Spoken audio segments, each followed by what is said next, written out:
Assalamualaikum warahmatullahi wabarakatuh.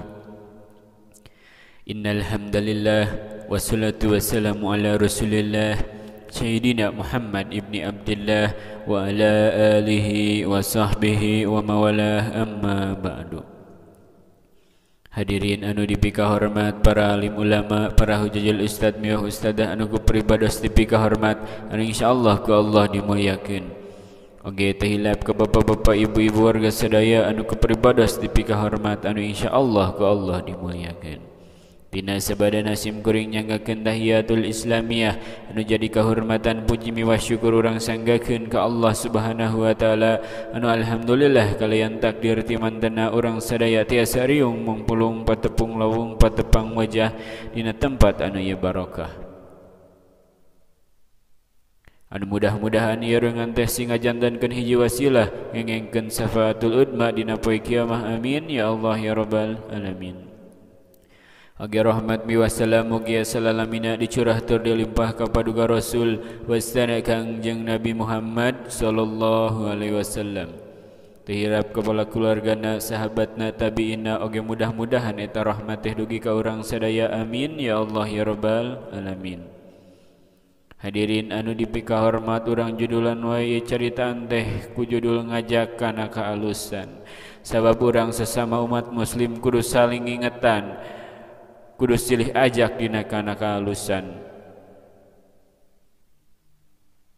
Tong masing-masing ieu mah ibadah sosoranganan, aya batur teu salat diantep. Saur pidawuh Rasul, adalu ala khairi kafalihi. Hartosna jelema anu ngajak kana kaalusan bakal meunang pahala anu sarua jeung anu diajakna. Tuh pahalana ge gede lamun ngajak kana kaalusan mah. Matak panghade-hadena nyaeta ngajak lain nitah. Da ari nitah mah sok tara digugu, ari ngajak mah sok digugu.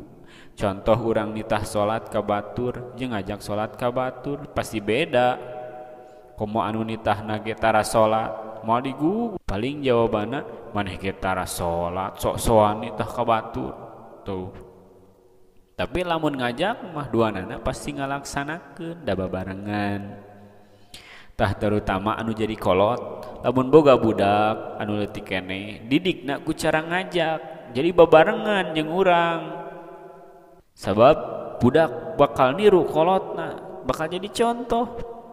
Ieu mah aya kolot nitah we hungkul ka budak, jang geura ngaji, jang geura salat. Ari kolotna tara ngaji, tara salat. Budak ge engkena dipalaurkeun nurut ka kolotna. Da bapak ge tara salat, nah ujang kudu salat. Cik kumaha lamun ditemal kitu ku budak? Leuheung anu budakna nurut bager soleh, ieu mah budakna bangor bakal ngalawan. Lamun ditahungkul mah matak kolot kudu minang ngajak anu jadi budak, pahalana ge gede saur hadis tadi ge. Tah timulha ayeuna hayu urang kudu silih ajak tina kaalusan pangpangna tina segi ibadah. Mudah-mudahan ku ieu pangaosan urang sadaya tiasa nambih-nambih kana ilmu sareng makin getol kana ibadah sareng silih ajak kana ibadah, amin ya Allah ya rabbal alamin. Hadirin anu dipika hormat, moaseur anu dicarios kirang langkungna ulah kirang-kirang hapunten ti simkuring dialap cekap, wabillahi taufiq wal hidayah. Wassalamualaikum warahmatullahi wabarakatuh.